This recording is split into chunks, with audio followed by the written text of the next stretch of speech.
Yeah, and I guess that means we ought to get down to some of the news. It was a very eventful week across the USL landscape in terms of coaching changes. I think we'll start on the men's side with Birmingham and Tampa Bay both moving on from their managers. In the case of the Legion, Tommy Soehn, the only manager ever in club history since 2019.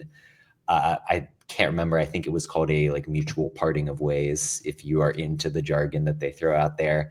Whereas Tampa Bay a little bit harsher in the way they axed Robbie Neilson.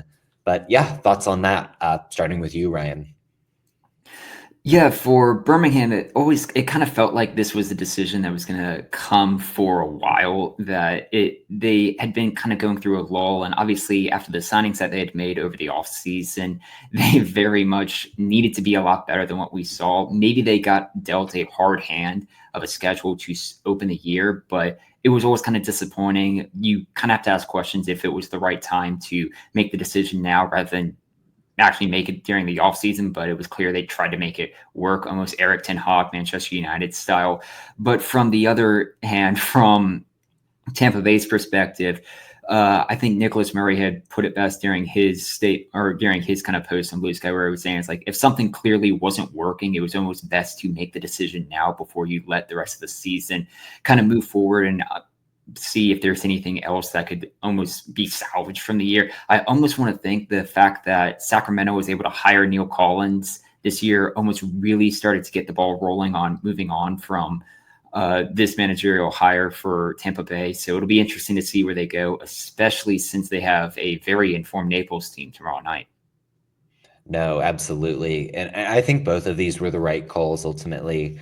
Birmingham, you could argue this should have happened in the offseason, given the direction that the roster changed. But I think Tampa Bay kind of read the tea leaves and saw the Legion are going to be out there. They've got an edge in picking their guy for a replacement. If we really feel like Robbie Neilson isn't it in this position, we ought to move on. And yes, Nielsen has had it tough given the Hurricane Milton consequences and the amount of time this team has spent away from home. But you just watch the Rowdies and they've lost that edge. They've lost that sense of invincibility that so often defined the Neil Collins era. I think it was the right call. And now, kind of thinking about the replacements, who they might go for, Eamon Zayed has been a name that's been thrown out there for both jobs. Alex, how do you think he might fit making the move to the championship? I think one of these teams would, if he's not picked up by either one of these teams, I think it's a pretty dumb decision. The fact that he's still without a job after showing such success at the League One level I think, is a crime. Yeah, so one of these teams need to pick him up. Yeah, I mean, I look at the fit of him in Birmingham, and that just makes so much sense to me. What he did elevating attacking players with Northern Colorado, and then mapping that onto Ronaldo Damas and Danny Trejo, that whole set of players feels extremely exciting. Yeah, those pieces are there. But I also think back to we had him on the show later last season, kind of in the run up to the Jägermeister Cup final. And he talked a lot about the transitional defensive principles that he instilled with the Hailstorm. That's something that Tampa Bay needs badly, like that sense of surety at the back. So that kind of speaks to the fact that he's a great coach and he could succeed anywhere. But yeah, fascinating to see where he might end up if it is one of these two positions. Yeah, and on Oh, sorry. Go ahead, Alex. I was just going to say, from a League One perspective, right now I have the Naples Tampa Bay match this week on my big cup set watch. Given Naples' form, that's going to be tough for the Rowdies.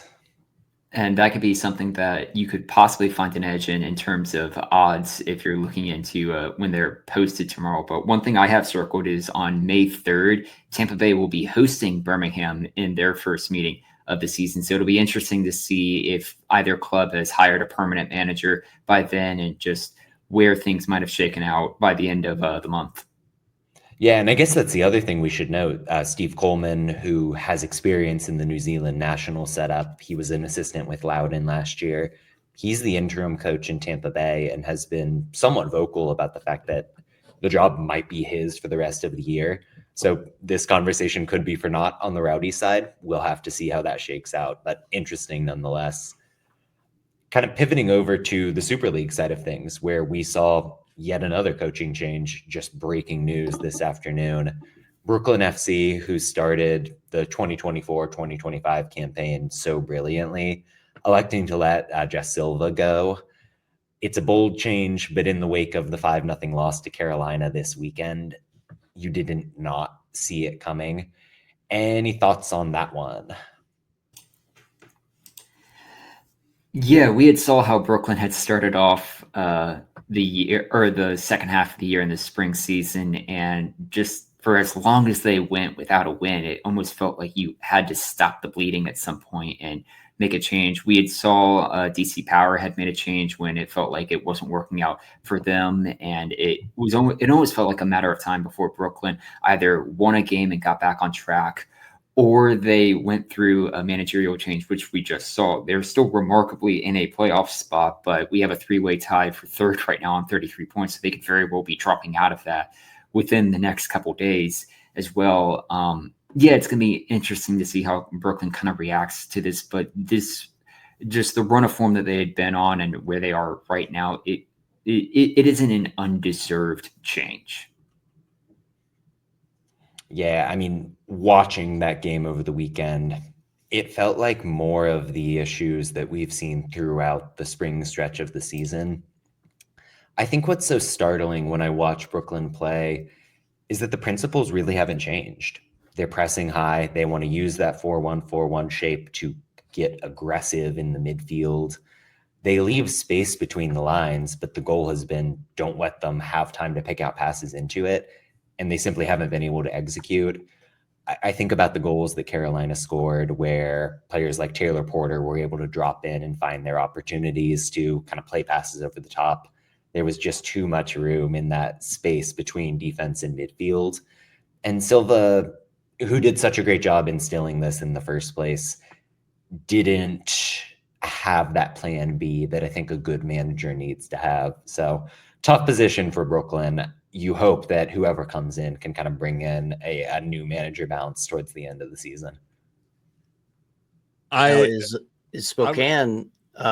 Is Spokane? Do they have a reasonable shot here with their recent form to get back? We'll get into Spokane, but I'm kind of thinking they might be the team that squeaks in. I was just gonna say, like, when is a loud prediction made so wrong? Not only did Brooklyn not win, they shit can their manager. So yeah, safe to say I got that one wrong. But hopefully whatever it is can knock Brooklyn out of this slump, because they were obviously like one of the teams to watch in the first half. So hopefully they can get their mojo back a little bit. Am I allowed to say that it is a good sign from the Brooklyn front office and that group as they kind of aim towards the championship next season that they're being bold and making this sort of sporting decision? Like, I think that's promising in terms of the tea leaves of where things are going there. I think anytime that you see someone being this ruthless, it just means that they are taking it seriously. And, hopefully it isn't a situation where they're going to be going through managers at like a Watford level, or whatever, where they just sort of it means dysfunction. But hopefully it suggests that they're taking the project seriously, and to pull the trigger this quick in the inaugural season of the Super League is certainly I think a statement of intent. And as Kaylor had said in our private chat from behind the scenes, it's harsh given that just was the manager for the first half of the year, but this was just a slide that you can't ignore. Like, you've seen it so many times within the Premier League and all of these other leagues across the world, where a manager will start off well, and then if they go the next 3 months without winning a game, it's very quickly being shown the exit. So, John, like you said, this is very much a team that's taking it seriously and not wanting to kind of go through the motions on the end of the year and try and fix something in the summer. It's that they're still in a playoff spot, and they're going to try and use a new managerial bounce to just try and get them across the line and not let things spiral further than it already has.